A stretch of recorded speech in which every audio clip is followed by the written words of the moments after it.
नमस्कार, निर्जलास kitchen and ब्लॉग्समध्ये सगळ्यांचं स्वागत करते। आता उन्हाळा सुरू झाला आहे, त्यामुळे आपल्याला थंड खाण्याची इच्छा होते, म्हणून मी घरच्या घरी फालुदा बनवलेला आहे। ही फालुदा रेसिपी खूप सोपी आहे करायला। चला तर मग आपण रेसिपीला सुरुवात करूया। त्यासाठी मी 2 चमचे सब्जा बी घेतलेले आहेत आणि बारीक कापलेले ड्रायफ्रूट घेतलेले आहे, 4 चमचे कस्टर्ड पावडर आणि नंतर खडी साखर आणि शेवई आपण जी खीर बनवतो तीच शेवई मी इथे वापरलेली आहे। आपल्याला 1 ग्लास पाणी घ्यायचे आहे आणि सब्जा बी आपल्याला त्यामध्ये भिजत घालायचे आहे। त्यासाठी मी 1 ग्लास पाण्यामध्ये 4 चमचे सब्जा बी भिजत घालणार आहे। सब्जा बी हा आरोग्याच्या दृष्टीने खूप फायदेशीर असतो, म्हणून उन्हाळ्यामध्ये थंड पाण्यामध्ये किंवा सरबतामध्ये सब्जा बी जरूर घ्यावा। सब्जा बी हा पाण्यामध्ये 5 ते 10 मिनिटांमध्ये चांगला भिजत असतो, याला जास्त वेळ लागत नाही।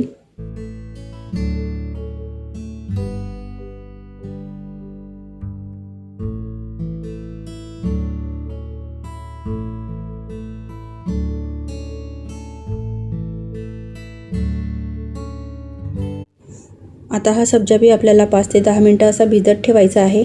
नंतर मी तिथे एका पातेल्यामध्ये अर्धा लिटर दूध घेतलेले आहे व हे गरम करायला ठेवलेले आहे। आपल्याला हे दूध चांगले गरम करून घ्यायचे आहे।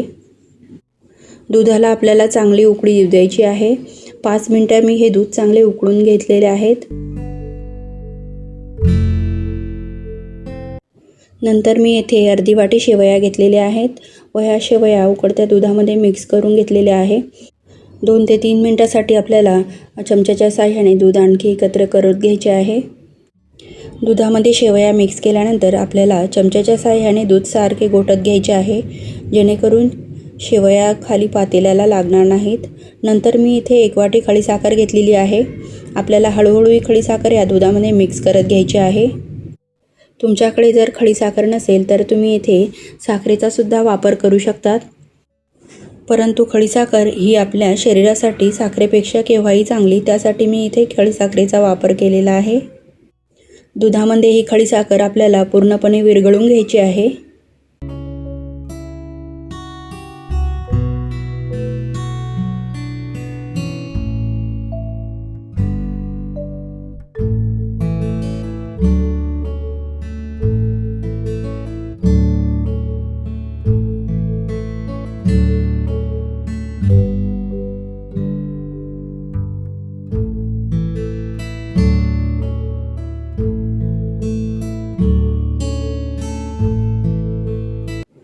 अशा प्रकारे सब्जा बी आपला पाण्यामध्ये चांगला भिजलेला आहे।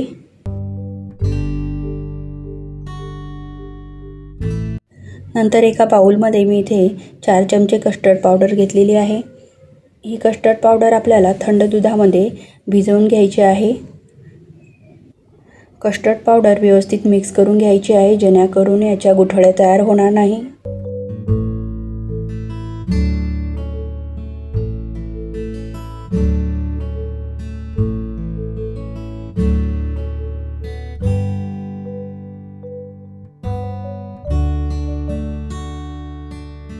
नंतर ही भिजवलेली कस्टर्ड पावडर आपल्याला ह्या दुधामध्ये मिक्स करून घ्यायची आहे आणि सतत आपल्याला हे दूध मिक्स करत घ्यायचे आहे, नाहीतर कस्टर्ड पावडरच्या गुठळ्या तयार होतात।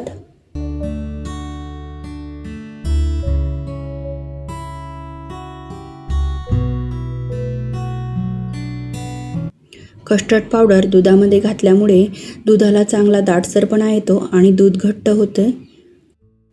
आता आपले हे दूध एकदम घट्टसर असे तयार झालेले आहे। आता मी इथे गॅस बंद करून घेतलेले आहे। आपल्याला हे दूध आता पूर्णपणे थंड करून घ्यायचे आहे। नंतर आपण ह्या दुधाला फ्रीजमध्ये 1 ते 2 तासासाठी ठेवणार आहोत।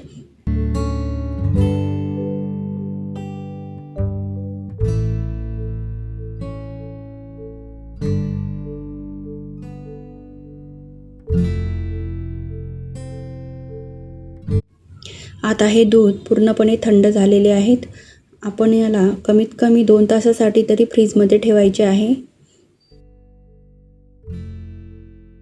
2 तासानंतर मी हे दूध फ्रीजमधून काढून घेतलेले आहे। तुम्ही बघू शकता आपले हे दूध किती घट्ट आणि दाटसर तयार झालेले आहेत। आता खाण्यासाठी आपण हा फालुदा तयार करून घेणार आहोत। त्यासाठी काचेच्या ग्लासमध्ये मी हे फालुदा मिश्रण घेतलेले आहे। 2 ते 3 चमचे मिश्रण आपल्याला हे फालुद्याचे या ग्लासमध्ये घ्यायचे आहे।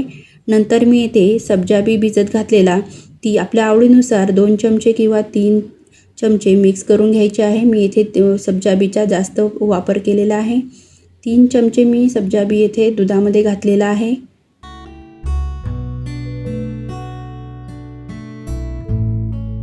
सब्जा बी घातल्यानंतर आपल्याला 1 चमचा मिश्रण यावरती घालायचे आहे। नंतर मी इथे अमूल व्हॅनिला आईस्क्रीम वापरलेला आहे।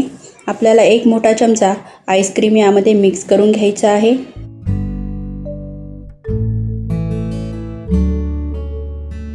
आईस्क्रीम घातल्यानंतर आपल्याला हे मिश्रण अर्धा चमचा यावरती मिक्स करून घ्यायचे आहे।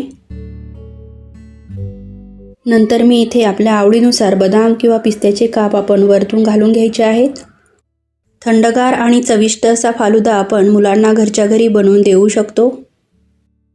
खाण्यासाठी आपला फालुदा आता तयार आहे। उन्हाळ्यामध्ये तुम्ही ही रेसिपी नक्की ट्राय करा, खूप छान लागतो।